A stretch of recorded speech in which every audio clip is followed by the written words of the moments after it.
Hi, everyone. I'm Philip DeRoche. I'm co-founder of Shine Health, and I'm really excited to have a special guest today to talk about not only our formula, but the amazing power of natural ingredients to support mental health, mental strength.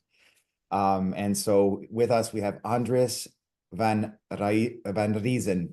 And we're really one of the reasons we're super excited to have him here is because he's the chief formulation officer. He'll talk about what that means at Aviv Naturals, which is our manufacturing partner. And we chose them for many reasons. One of them because of Andres, and because they have good manufacturing processes. They have the best sourcing of ingredients around the world.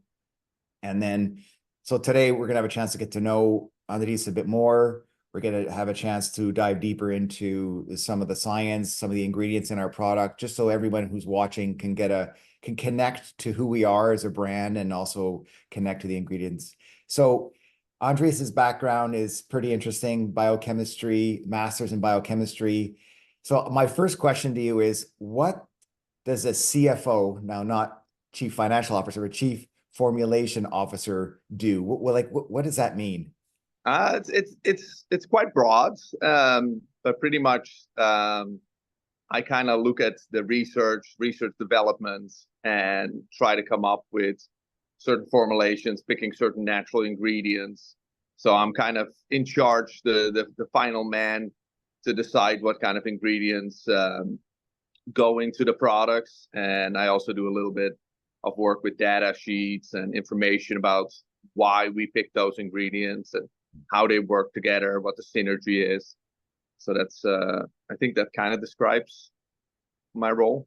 Yeah, it's fascinating. When we're kids, we never know where we're going to end up. But the question I have for you is, why do you do what you do? Like, it's such a unique space, a unique field. I'm actually quite curious, and our viewers might be curious to know, like, why do you do what you do?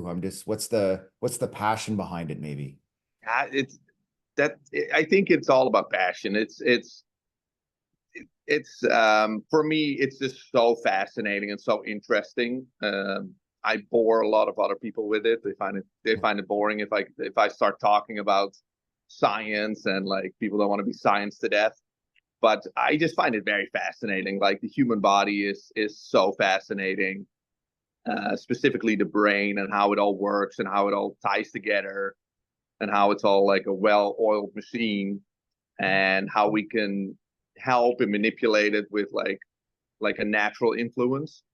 So I just find it's ever changing, and it's an expanding market. It's a very large market, but the research is developing every day. There's something new every day. I just find it very fascinating. It's always, because it's always developing, and because there's always new research coming out. It's just it always keeps exciting me.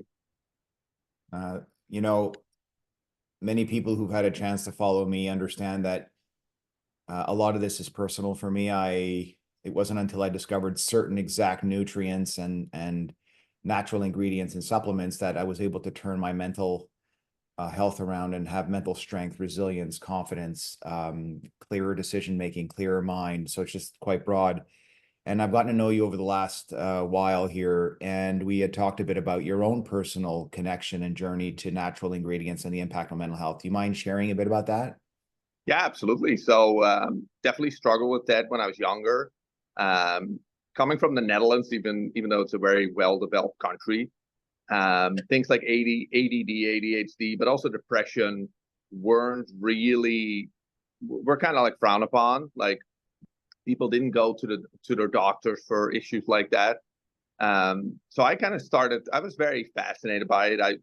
My grandfather, I remember, had some like chemistry books and like books about like the human anatomy, and I started reading that, and I started reading how you could like use natural ingredients to help with like depression or anxiety or like mental focus.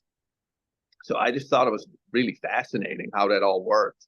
Mm. And so I kind of started to experiment myself with some natural ingredients, and noticed significant improvements in my mental health. It's worth mentioning that, at Shine, we support anything that works. And we've been talking about natural ingredients, and many of the people we've got to know also rely on medications. And so we're pro whatever works. So I just want to kind of put a bit of a side note here. Sleep, love, friendship, exercise. Um, there's so many ways of adjusting and balancing our chemistry so that we have this balance. And the topic today is really about the power of nature, and there's so much research to support it. But I just wanted to add in there that we support whatever works for you, and of course to talk to your doctor before you talk to anybody or take any ingredients. There's a quote that you have that I love, and I'd like you to add on it as we move closer towards talking about some ingredients and how it can help individuals. And that is that our brain is stuck in prehistoric times, Yeah. and we are in need of a software update. And I'd love for you to expand on that. What does that mean? So if you look at our brains and how our brains are developed and still respond, like there's pretty much two parts to the brain. So we have like what's called the old part of the brain, right? Like the brain stem, which responds to like certain situation, and it tries to read the environment. It tries to read any dangers that come to us, and it's trying to like adjust us. Then we have the frontal cortex, like the frontal lobe cortex, which kind of gives a second opinion. But a lot of what we still do on a daily basis kind of based on like thousands of years ago when we were like cavemen, so to speak. So we still have things like binge eating. We still have the aggressive fight or flight response. So we're still living in prehistoric times, but like we don't have to be anymore. Like a lot of things are done for us. We have a certain level of comfort, but the brain really hasn't evolved yet to kind of cope with that. Like knowing that like not everything is a fight or flight. We don't really have to fight or flight. It could just be a simple stress response, or it could be even triggered by like, sugars or caffeine, but it still gives us that prehistoric extreme danger fight or flight, which is it's not necessary anymore. So that's kind of like, it would be nice if we could do a software update where we're kind of like a little bit more resilient against certain factors in life. Yeah, and how can natural or how have you experienced or seen natural ingredients help with that software update? So a lot like ingredients that we use, and a lot of like ingredients out there are called like adaptogens. So like for example, that's kind of what they do. They help the body adapt to like certain stressors.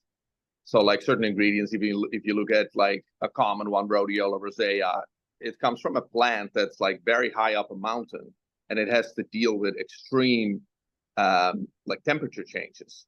It's very high up, so it's extremely cold, but then it's also high up, so the sun is like shining like right on it. So it has to adapt constantly. And so we've actually found through research that it kind of helps the body do the same thing. It adapts to stress. So it doesn't necessarily mean it always like lowers stress levels, because like cortisol is a bad word. Like a lot of people associate that with like a negative, it has a negative tone to it, but we need cortisol to survive. And in the morning, typically our cortisol is a little bit higher, but people that are stressed out, and if they have like fatigued adrenal glands, they typically don't get that sufficient response of cortisol anymore. And that's when you get fatigue and brain fog. So it's just a balance. That's what the body wants and needs. And that's where adaptogens help, because they literally balance. They can reduce if it's too high, but they can also increase if it's too low. So those are like very, very important. Other than that, because we use our brain so much right now, we're going through a lot of fuel. We're going through a lot of like everything we do and we feel is like everything biological, or how do you say that? Psychological is also biological. So emotions and things we feel, they're actually biological. There's neurotransmitters in the brain that make us feel a certain way. And it's a way of our body in the background trying to control us is a hard word, but it is what it is. The body's trying to like survive throughout the day, and neurotransmitters are kind of what steers us. It's like the steering wheel a little bit. The body like steers us where it wants and wants to reward us or make us feel a certain way. So that's how it manipulates it, by making us feel a way through neurotransmission. So that's another part that naturally you can maintain. There's actually no pharmaceutical solution for maintaining or preventing like depletion of certain neurotransmitters in the brain. So that's also a very important part. You know, you touch on medication there. So typically for mental health, there's two avenues people go, and that was where I went at the beginning, is counseling and medication. Why do you think natural ingredients, which have a lot of research, more and more and more research, double-blind placebo, studies. Why do you think society, or a lot of us, don't know that natural ingredients can help with mental strength, resilience, stress, and, mood, anxiety, and so on? Why do you think that is? I think it's getting more. I think it's more and more now. We see more influence through social media, for example. That's a big one. Mm-hmm. I think before, and this is not at all to be not to side with the medical community, because of course I support that 100%. But natural and medical, that's a big difference. Mm-hmm. And I think now it's changing, but I think before, when a lot of medical professionals talk about these topics, they stay away from natural as far as they can, because that's just, they want to treat something, like cure something, treat something, where natural has more a role in like attacking it from the root of the problem. And again, I'm not saying anything negative about pharmaceuticals. I think they're very beneficial for people, but they treat a certain condition, but they don't really attack the root of the problem. And that's where our bodies are natural. Like, you don't find certain pharmaceutical drugs like SSRIs are typically prescribed for depression, anxiety. You don't find those anywhere in nature. Like, there's no tree that has SSRIs in its roots. So our body is used to be maintained and grow and develop with natural substances. That's how our body functions. So when we use natural, we can actually address it more at the root, because there's always a domino effect of why. And that's why I say a lot of psychological is biological, because you often hear people say like, oh, well, just think happy thoughts. And it's like, no, but it doesn't help. If something biological is not firing well, you can think all you want, it's not going to change. So it has to be addressed. But it's, in my opinion, best to be addressed from where the problem starts. That reminds me of a story where I was sitting at my on the sofa with a girlfriend, and I picked up a book called Eating Alive. It was an author talking about the difference between treating the condition versus treating it at its source. And I fell in love with that, because I thought that was more sustainable and long-term, which was the beginning of my understanding of natural.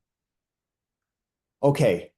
So now's the time. I have our special batch. So Andries was central in the design of this product. We also have a naturopathic doctor, Jan, on our board, a scientific advisory board, who would advise on this as well. We have Suman Colby, a medical doctor, who also advised on the formula.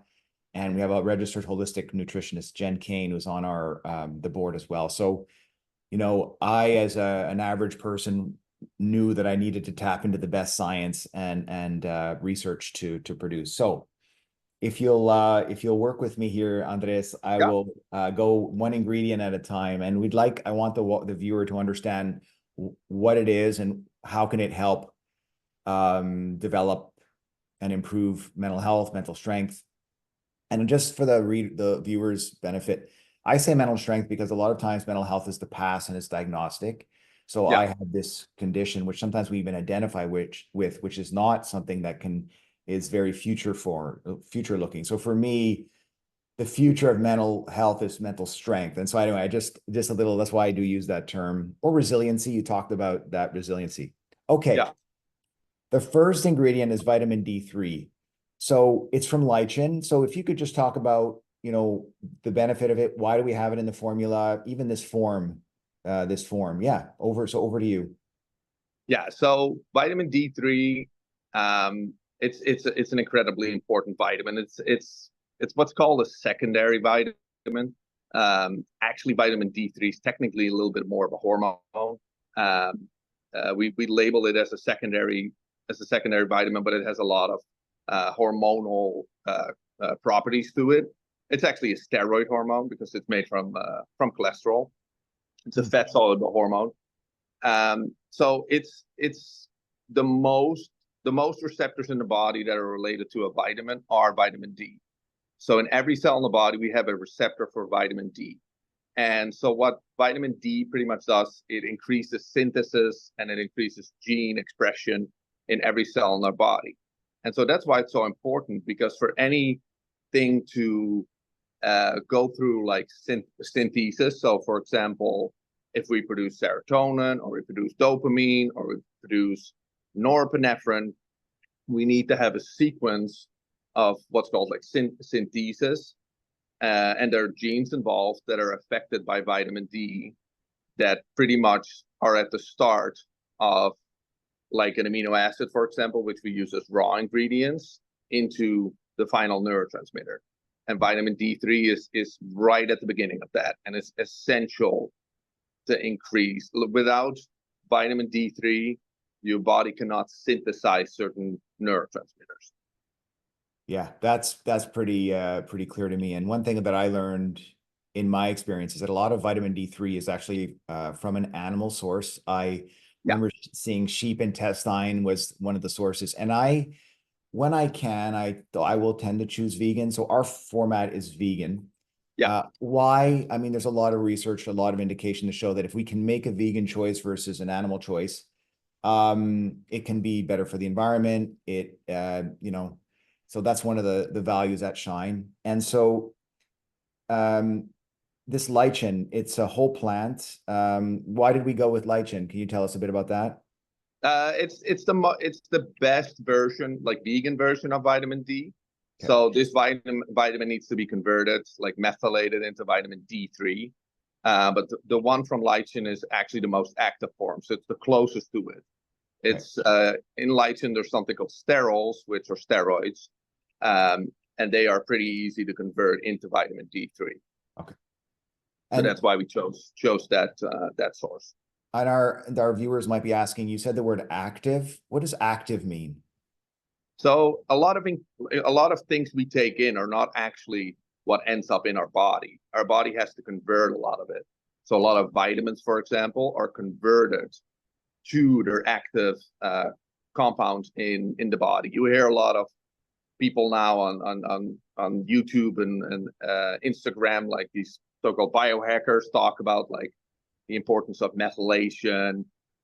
And so this is what happens. Our body takes something in, but converts it to it's the body's own source of it, if that makes sense. Yeah, it does. So our vitamin D3 um, is the most active form in the vegan form. Yes, yes. And so that's great. I do appreciate And that. it's one of the vitamins that are highly deficient because people are not getting in the sun as much anymore. The use of sunscreen. So it is the vitamin. We don't get it from the sun technically. UVB radiation, not UVA, converts the cholesterol that sits underneath our skin into vitamin D3. That's how we get it. Okay. But a lot of people are less in the sun. Um, so vitamin D3 deficiency is high on the rise.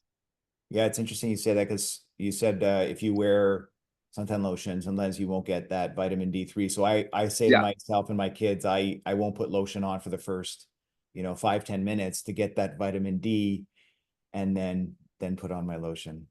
yeah. There's obviously other negative effects of being too long in the sun, but Correct. it is Yes. the way we naturally boost our vitamin D levels. Okay. Thank you. All right. Next ingredient is vitamin B6, and it's in a P5P format. Yeah. Oh, by the way, there's 1,000 IUs of vitamin D3. And then this vitamin B6 is 10 milligrams. Can you talk a bit about vitamin B6, and the P5P version of it? Yeah. So P5P is pyridoxal 5-phosphate, and this is the methylated version. So the version that we do have in our body. So the standard form of B6, if you look at a multivitamin, and there's a cheaper version, so to speak, of B6, it's called pyridoxine. It's typically pyridoxine hydrochloride. So this needs to be converted to pyridoxal 5-phosphate. That's the methylated version.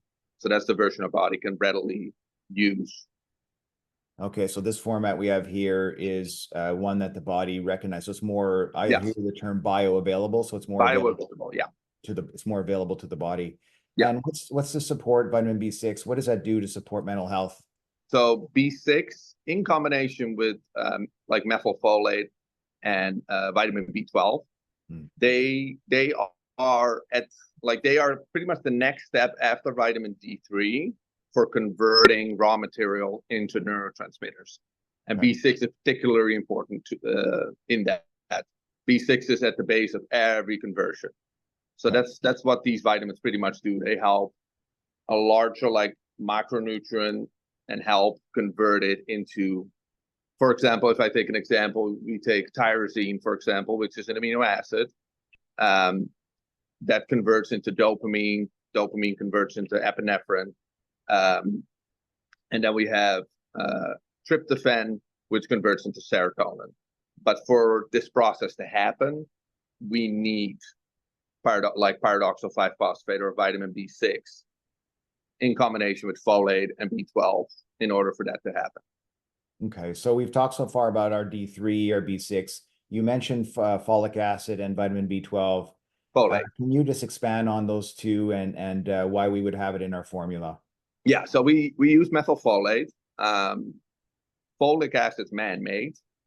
Again, a lot of the biohackers online are very high up on this, but not everybody can convert folic acid to folate.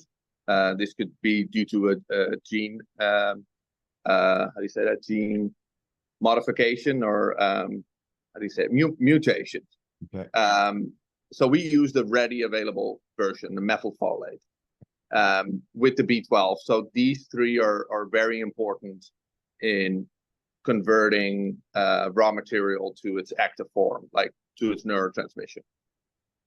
Yeah, so we have 4 vitamins in our formula.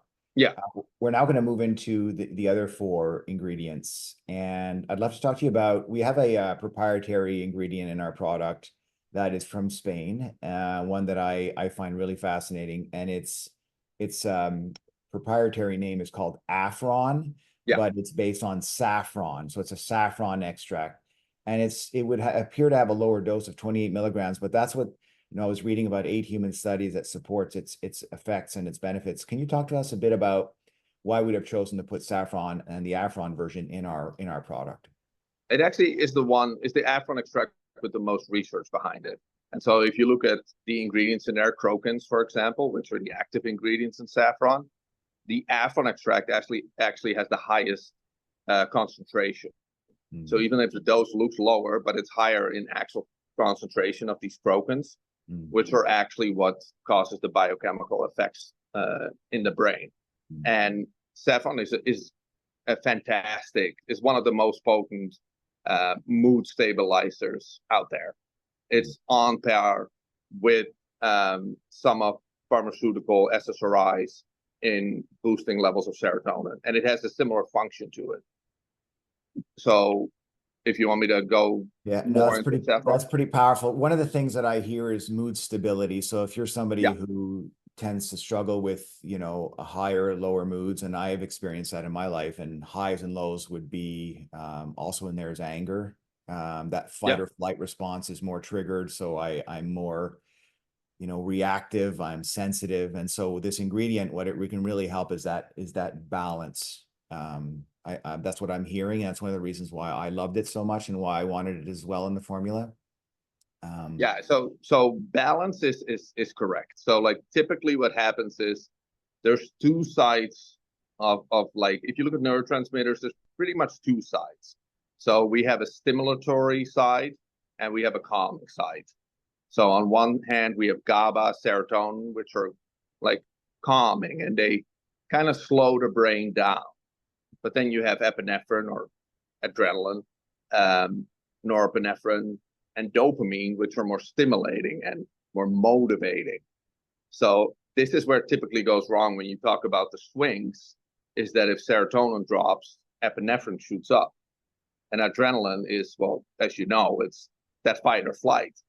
And it can also cause like agitation, like aggression, if it's not in balance. So if serotonin's down here, but epinephrine's up here, you're going to get an extra effect because serotonin's not able to balance it. Like these neurotransmitters are supposed to go up for a certain function, right? So they go up and they go down. But sometimes when the serotonin's too low, these two keep up. They stay up too long, so they don't go down. Because after fight or flight, we have rest and digest, and that's supposed to go like this. It's supposed to follow, but it's a weaker system compared to fight or flight. Fight or flight is way stronger. So the body prefers to exacerbate fight or flight rather than rest and digest. And I think what I'm hearing is this is where we're bringing in that software update that we talked about Yeah. earlier. It allows us to have that more natural cycle, not the crazy ups and downs of fight, flight, fight, flight. Yeah. And one of the things that I remember we were talking, you and I, about is this constant dopamine hit we have with, let's say, social media. As you're flicking through shorts or, you know, on TikTok, you're getting these highs. And the higher your dopamine goes, it will actually lower your serotonin. And so what I found fascinating when we were talking, and you can add to this, is that I noticed that after half an hour watching shorts, I am starting to feel a bit down. Yeah. And I'm like, what is going on? Well, it's because that dopamine, I'm getting the hit. Of course, addiction lives there too, eh? And then my serotonin is going down, and that blew my mind. And it's one of the reasons why we wanted to have that in the formula, because we knew a lot of people have that dopamine hit, but they need to, you know, stabilize with the serotonin. Do you want to add anything to that? Yeah. So dopamine is pretty much it's causes an euphoric feeling, and the body has designed the what's called the reward circuit in the brain to reward you for things it thinks it's good for the body. Mhm. But unfortunately, the days we live in now, we get dopamine spike from things that aren't really good for us at all. So I always say people are not addicted to anything; they're addicted to dopamine. If it's gambling or certain street drugs or you name it, it's not actually the activity or the drug you're addicted to. No, it's the feeling of dopamine that gives you that amazing euphoric like feeling. So like most street drugs, that's what they elevate: epinephrine and dopamine, and not serotonin. So that's pretty much how our brain works. But the problem with it is that the receptors for dopamine, I'm trying not to make this too technical, but you have receptors in the brain that react to dopamine. So like dopamine attaches to it. These happen with certain activities you're doing. So the body tries to reward you.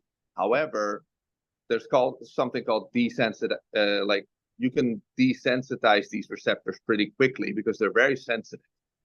Meaning if you're scrolling all night long and eventually you're starting to feel a little down and it's not really feeling that good anymore, it's also because you're pumping out the dopamine so much, the brain's getting used to it. So the brain actually wants an activity that's more than that, because it wants more. That's what people get when they use certain illicit drugs. right? They start off the first dose, always try to chase that first dose, but the brain adapts to it. So then you need more, you need more, you need more, because there's receptors don't respond to it anymore. That's pretty much how they're developed. And desensitized receptors, they can't make themselves sensitive again. They have to build whole new ones again, but that takes time. And that's the problem with dopamine. And where serotonin is supposed to be, it's kind of, if you compare to a car, dopamine, epinephrine are the accelerator, and they make you go fast. But you need to brake, because if corners are coming, you need to slow the car down. So you need to have a balance between both. Go fast, but then also slow. But serotonin isn't strong enough to cope with these two more stimulating neurons. They're stronger. And eventually what happens as well is that the dopamine actually weakens down, because dopamine converts into norepinephrine, or I think in North America they say noradrenaline. It's the same, adrenaline and epinephrine. So eventually the body starts converting too much into adrenaline and not enough. Like, it breaks down the dopamine itself into adrenaline, which then causes that anxious feeling and the shakes, and not the euphoric, not the feel good feeling anymore. But then what you do is, like, you try to chase it again by doing something that initially gave you that good feeling. And that's where you go round and round, get worse and worse and worse. And I, that's when we were talking about this formula at its birth, we were talking about, if we could have an ability to have a more balanced, support people to have a natural approach to a more balanced between that dopamine and serotonin, and that's what we would do. And I think really for those who are watching, our formula specifically can really help support a balance between the two, and I think that's what is very powerful for me as an individual who started this company. What I loved about it is it brings that calm, it brings that confidence, it brings that clarity. For me, it brings also, it taps into my intuition. It helps me know who I am. I stop comparing myself to others. I have more confidence. So I know this all sounds a bit maybe not obvious. You can't see that on a pill bottle, but it's what I've experienced, and that's one of the reasons I'm so passionate about this stuff. So I love it.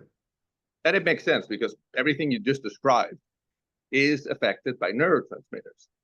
It is. Even feeling confident, even being motivated, those are all feelings. Anything you feel has a biological effect. Hence why, again, typically, if dopamine is extremely high, people that naturally have higher, they seem more confident. They feel with taking certain substances, they all of a sudden are super, super confident. So anything you just described makes sense, because it has a neurotransmitter behind that sense of feeling. Anything you feel, because that is literally what you feel. You feel something biological. You don't feel a thought. The thought is just connected to a neurotransmitter. And I remember the first time I took our next ingredient, which is called Griffonia seed. It's a small plant from Africa. Yeah. I remember becoming a better decision maker. And I was like, this is unbelievable. To your point, it's biological, it's chemical. And I found I would be paralyzed with decisions from, what ice cream to purchase, to what career to pursue, to, who to get into a relationship with. Can we talk a bit about Griffonia seed and why we chose to have it in this formula? Yeah, so Griffonia seed contains the direct precursor to serotonin. And a lot of people actually lack this precursor. So tryptophan, which is one of the amino acids found in every single protein, is the precursor to serotonin. Griffonia seed has 5-HTP, which is actually one step ahead. It's one step further than tryptophan. The problem with our brains, or not our bodies, is that tryptophan has a very hard time reaching the brain. It's a very tiny amino acid found in protein.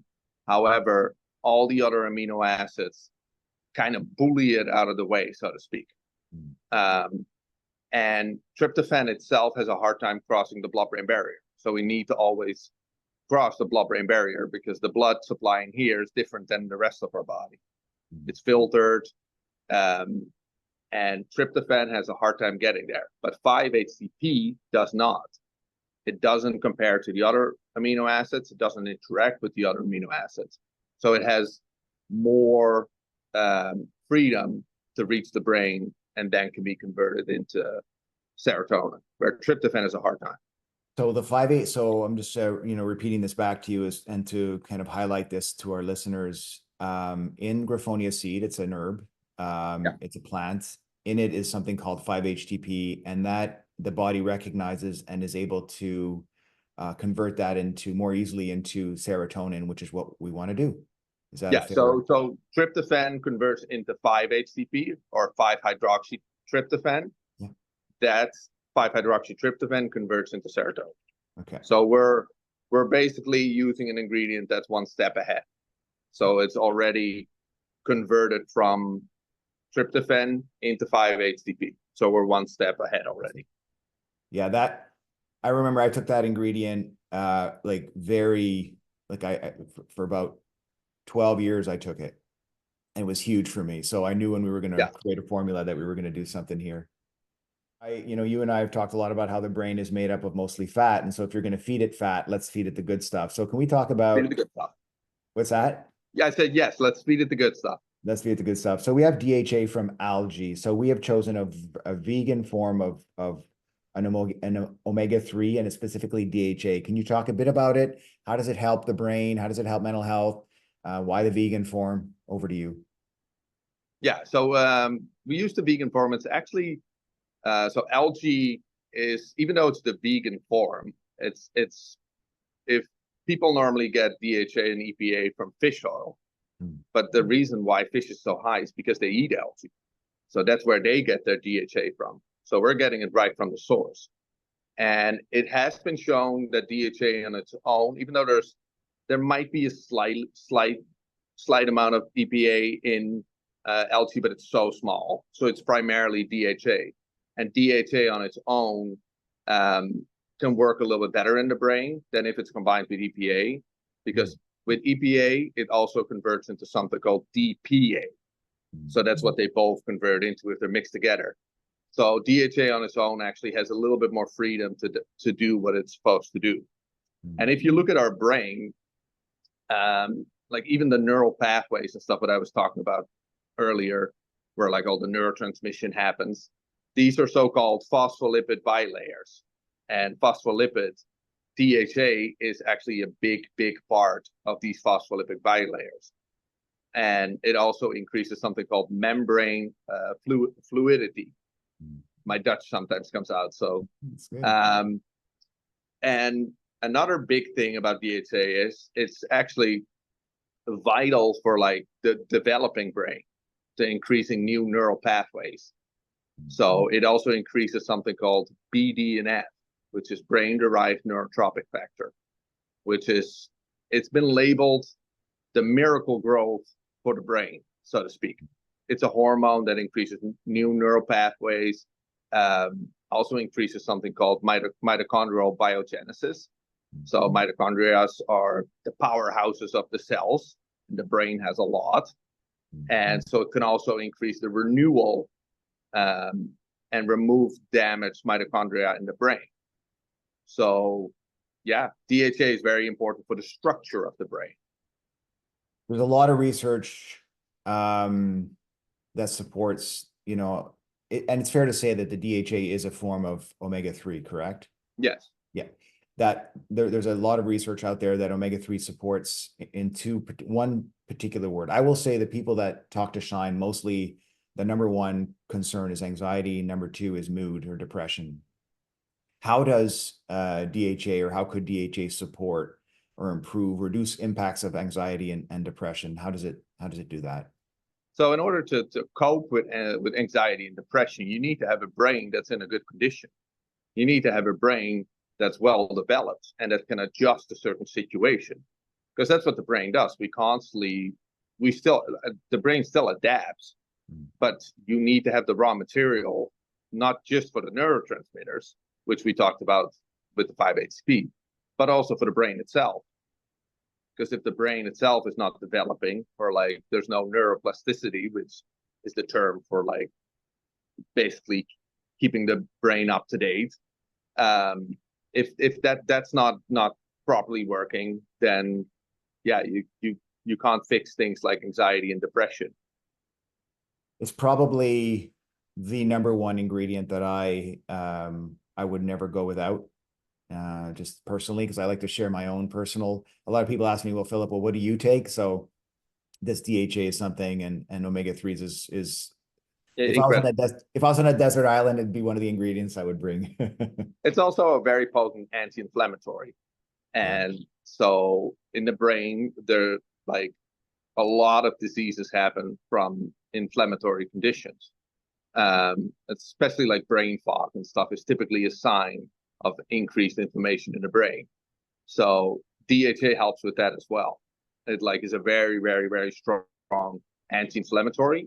And it lowers something called cytokines, which are inflammatory enzymes in the brain, which again helps with mental clarity, reduces that brain fog. I found DHA personally one of the strongest when I took it for the first time. Like I noticed a significant mood boost. And studies have showed that people that are depressed are typically low in omega-3 fatty acids. Yeah, and you know, not to go too detailed, but what I learned too is that a lot of processed food is high in omega-6, and so if your Yes. omega-6 is really high and its ratio to 3 is out of whack, that can affect anxiety. And I think for me, by Yeah. taking omega-3, this is my hypothesis, by the way. Hopefully, you can verify it, but that by upping the 3, the ratio to 6 is more balanced. Yeah, we don't in North America especially, we don't need to supplement with 6 and 9. So like nine can very easily be made by the body itself, and 6, yeah, is we have way too much omega-6. It's everywhere. The balance is off. Yes. Awesome. Okay, last ingredient. Let's talk about SAMe. And Yes. I think a lot of people don't understand what SAMe is. I also knew that SAMe in some countries is actually a prescription drug. Correct. And here in North America, it isn't. And so can you just talk a bit about what it is and why we chose it and how it supports mental health? Yeah. So SAMe is like one of these one of the main methylators in our body. So it donates methyl groups to make raw material active, bioactive, so to speak. So when we're talking about vitamin B6 or folate, converting into methylfolate, pyridoxal 5-phosphate, this happens when we methylate, and that's how we make something active in the body. So SAMe, by increasing and by donating these methyl donors, actually also helps with the synthesis of neurotransmitters, because they also need what's called a methyl group in order to function. So this is kind of what activates it. There's always ingredients flowing through your body, but they're not always in an active state because they're being transported. So like there's no point of having an active ingredient in your blood. It normally activates at a certain tissue, at a certain cell where it's needed. And so this is the same with neurotransmitters. They need to be methylated and have a methyl component in order to be active. And so this is where SAMe kicks in. It increases the methylation in our body. This is a whole subcategory, but there's a lot of people that are under-methylated, and they struggle converting and keeping up their neurotransmitters to a certain level because they don't have enough methylation in the body. Yeah, I love that. So one of the takeaways for me is very clear that this SAMe, SAM-E supports. I just right away, I'm visualizing my neurotransmitters and the firing between it, it increases the firing between those neurotransmitters. That's what I visualized when you were sharing that. Yeah. Andres, we've gone through a bit of your background. We've had a chance to talk about our formula here, the Shine Health formula, which super excited. It is a privilege to have access to you and to chat with you. Last question for you is, our viewers, our customers, some of them are just so stressed at work that they can't, that they're so revved up that they can't think straight, and others are really in desperate times in their lives and really, really need help. So there's a broad spectrum. So I guess any final thoughts you would share, because these individuals don't always have access to somebody like you, master's in biochemistry and, chief formulation officer at Aviv Naturals. So any final thoughts or advice or tips to these people who are struggling, and how nature can help them? Yes. So it's pretty much going back to pretty much going back to nature almost, I would say. And that's so where I explained earlier is that the brain needs a software update. It's because we're doing a lot of things that are not in our nature, not technically what we've been designed for, so to speak.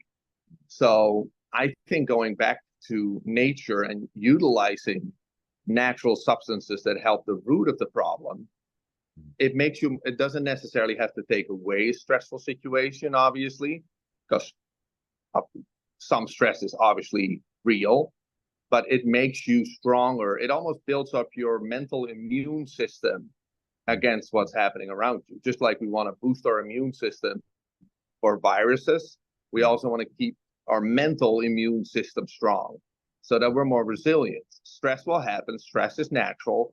Stress is okay. Some stress is actually good for the body. It keeps it active. That's why like exercising is good for the brain. It's one of the best things you can do for the brain.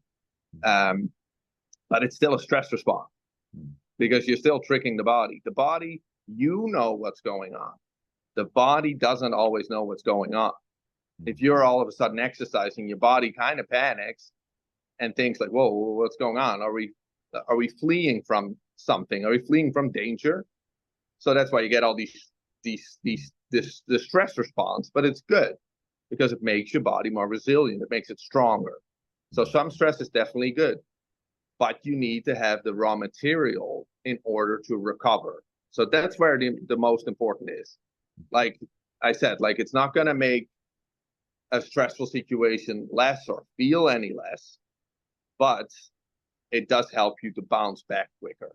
And I think that's most important. From anxiety, that's how it leads up to panic attacks. Right. And that's why, for example, I talked to a friend of mine who was struggling from panic attacks. And she's like, but the strange thing is, my panic attacks always come when I'm relaxed, when I'm laying in bed. All of a sudden, I start to hyperventilate, and I have a panic attack. And I'm like, but nothing's going on. I'm like, no, but did you have a very stressful day? Yeah, but I didn't have a panic attack then. It's like, no, because the body can't allow itself to have a panic attack at that moment because it's in fight or flight.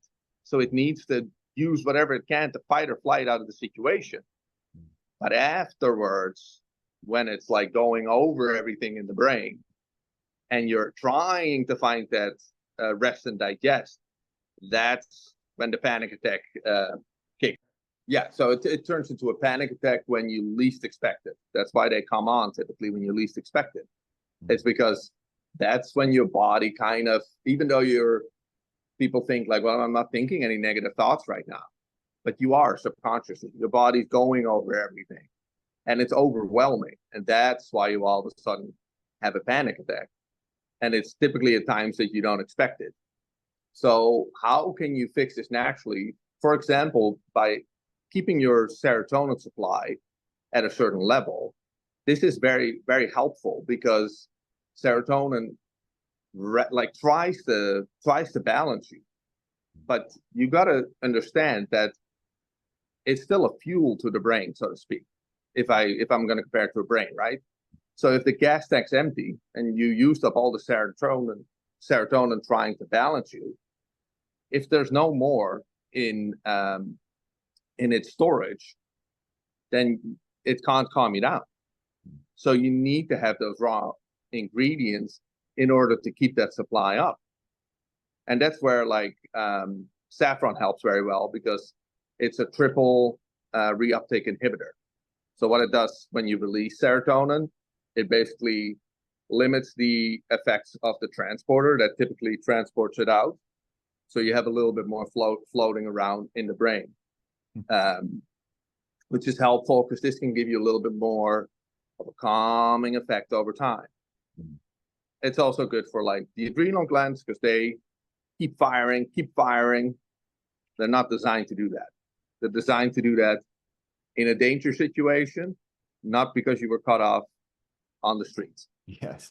That's not what they're there for.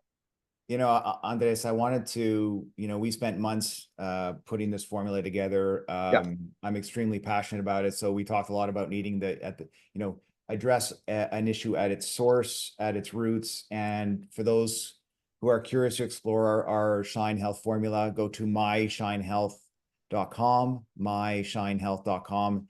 And Andres has been vital in the formulation, the design of it. So thank you for that. And thank you for the information. Thank you for having me.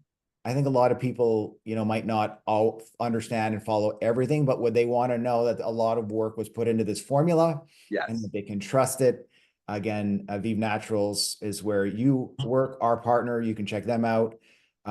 They're certified good manufacturing practices. They're also accredited by the FDA. So really all around amazing organization. And Andres, again, thank you so much for your time. Thank you for having me.